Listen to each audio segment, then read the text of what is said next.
DNA news Nashik, शोध सत्याचा।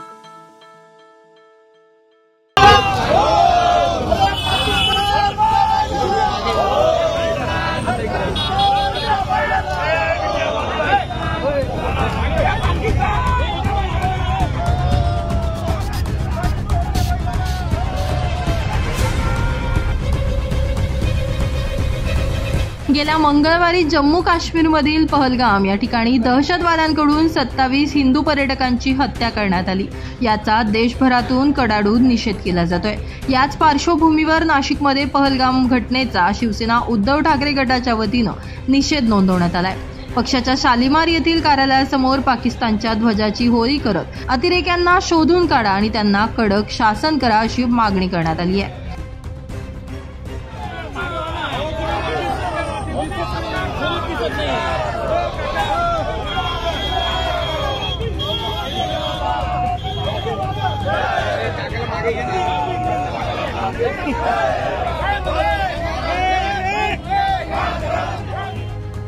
दरम्यान या आंदोलनामध्ये उपनेते सुनील बागुल, सुधाकर बडगुजर यांच्यासह संपर्क प्रमुख दत्ता गायकवाड, राज्य संघटक विनायक पांडे, जिल्हा प्रमुख DG सूर्यवंशी, महानगर प्रमुख विलास शिंदे, माजी आमदार वसंत गीते, लोकसभा संघटक बाळासाहेब पाठक, केशव पोरजे, भारती ताजनपुरे, माजी जिल्हा प्रमुख कारभारी आहेर, उपजिल्हा प्रमुख देवानंद बिरारी यांसह विविध शिवसैनिक आणि कार्यकर्ते मोठ्या संख्येनं सहभागी झाले होते।